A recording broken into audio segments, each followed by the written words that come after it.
close your eyes. You know what I've noticed about this show? Even though I've been able to recommend the past 3 episodes, they aren't exactly what I was hoping for when I said the show needed good episodes in order to be saved. I've said this before, but a good Power Rangers episode is more than one that doesn't have any flaws. For example, my favorite episode this season, the Anniversary Special, has many flaws. Some of them being that the thing is too rushed in places, and is about a story that is barely connected to the rest of the season it's in. But the reason I like it so much is because the story has way more stakes than anything else in Super Steel, plus it gives us cool action with characters we know and love. Unfortunately, these strong elements are sorely lacking in the last few episodes, and as a result, they're not all that memorable. Sure, I commend these episodes for being better than what the show has given us through most of this year, but at the end of the day, they are just well done filler. Still, the last episode did provide us with some story potential, and since this is near the end of the season, I can only imagine that this is where the show starts to build towards its finale. So let's see if the story will progress as we look at episode 17, Happy to Be Me. Ah, crap, this is gonna be more filler, isn't it? The episode opens with Tynamon going over his plan on how to defeat the Rangers with the Fusion Star he picked up from the team. Tynamon tells Odious that he'll use her magic mallet and the Fusion Star to combine 6 Skull Gators together so the Rangers will be crushed, but she says the plan won't work because the stars are voice activated by the Rangers. Not sure how Odious knows this since she hasn't demonstrated any knowledge on the Power Stars, but either way, she says Tynamon won't get his secret little wish until he gets results. Tynamon vows to get himself the voice of a Ranger before we cut to the junkyard, where Mick tells the heroes about the new Superstar Mode star, which somehow has a name dumber than Super Mega Force. It's here that Leaf Aiden learns the new mode is for him, but before he can test it out, Tynamon suddenly appears. Are you okay? I'm fine. Aren't I? Wait. My voice! What'd you do to my brother? Isn't it obvious? Oh, don't I sound great? I've got the voice of a ranger.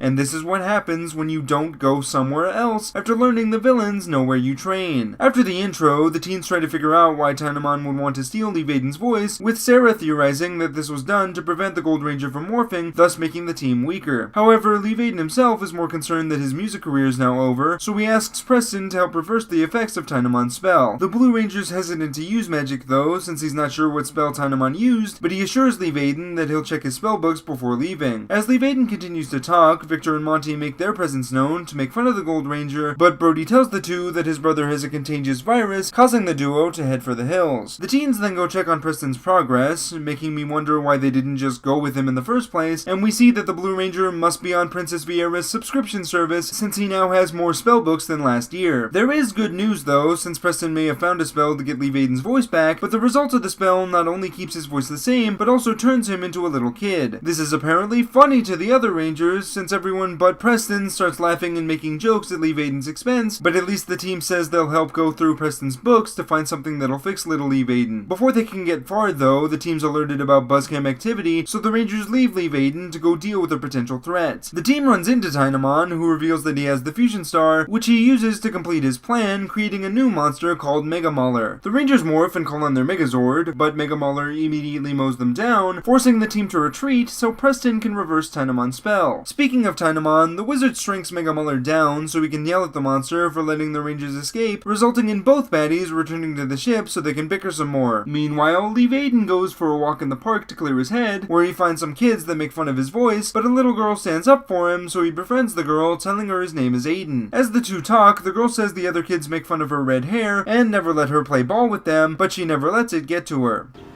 Really? What's your secret? Simple. I just remember the words to my favorite song. When times are tough and words are rough, what's inside is the key. Oh yeah, I'm happy to be me. That's my song. I mean, that's my favorite song. You like Levi Weston too? Oh, yeah, he's, great. I've sung those lyrics lots of times, but now they mean even more to me, you know? No, I don't know what you're talking about, Lee Vaden. You may have sung this song dozens of times, but this is the first time I've heard about it. While that's going on, Victor and Monty return to school in hazmat suits, and after learning that the duo are trying to protect themselves from the plague sweeping the school, Principal Hastings starts acting sick along with the other students to once again drive the two off. Cut to shop class where Lee Vaden returns, only to be told by the others that they haven't had any luck finding a spell that will return him to normal. Lee Vaden is more content with this now though, saying that he was really mixed up before, but he's learned that he's still the same on the inside, despite how he may look on the outside. Hearing Lee Vaden's speech though, Preston realizes what spell Tynamon used, so he uses a separation spell to return the Gold Ranger to normal, voice and all. Back on the ship, Tynamon realizes what the Rangers have done, so he sends Mega Mauler after the teens, and as the Rangers head out to stop the monsters, Mick hands Lee Vaden the Superstar Mode star. As soon as they get on the field, Lee Vaden activates Superstar Mode, which gives him a longer poncho.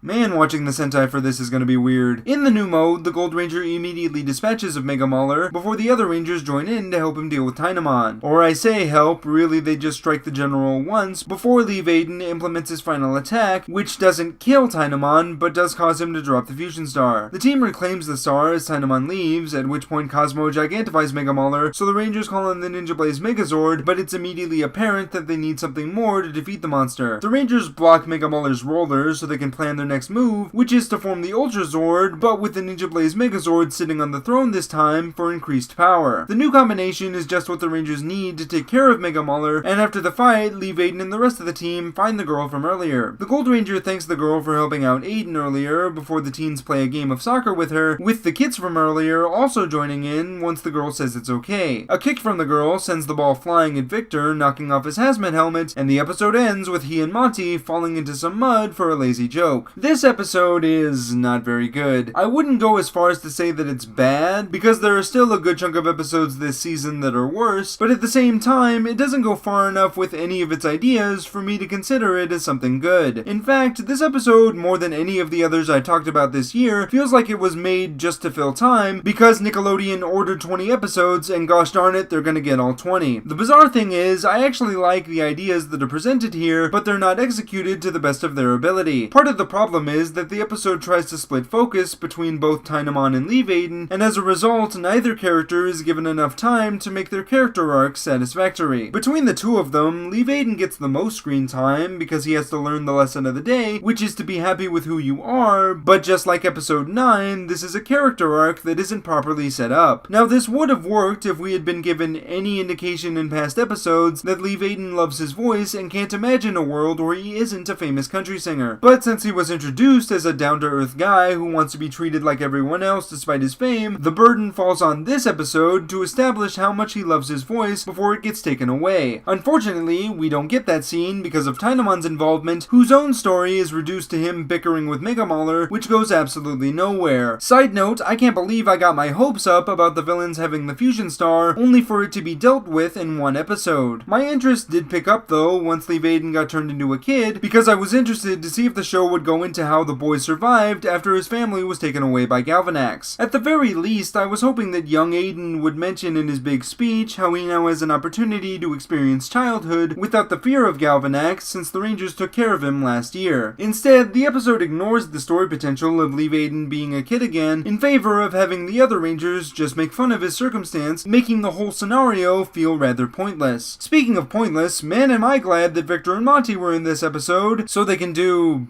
basically nothing. I know that in talking about this show, I've been a little harsh on these two, saying that they're too cartoony, that their humor's too juvenile for Power Rangers, and that the show has given them screen time that could have been better utilized elsewhere. However, every now and then you get an episode like this, where the Victor and Monty plot is so dull and uninspired that I can't believe the show bothered to include them here. I mean, sure, if you watch my live reaction to this episode, you'll know that I did laugh at one Victor and Monty scene, but the ending joke involves the two rolling around in mud, which is one of the laziest attempts at humor that I've seen from the duo. Seriously, the fart jokes had more effort put into them. Overall, while this episode might not be terrible, it is certainly one of the most inconsequential things I've seen from this show, which in a lot of ways is even worse. Every aspect of this episode either wastes story potential or is completely pointless, and with the show being so close to its conclusion, that is an unacceptable offense, meaning that I cannot recommend this one. But hey, I'll be talking about the Halloween special next time, which should give us a nice break from this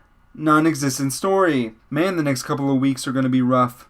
I'm Nick, aka IronBat1993, and may the power protect you. Please subscribe for reviews of Ninja Steel, Super Ninja Steel. Also check out Dino Charge Reviews 2, episode reviews. Also there's Ninjago, and I've got a Patreon. Go!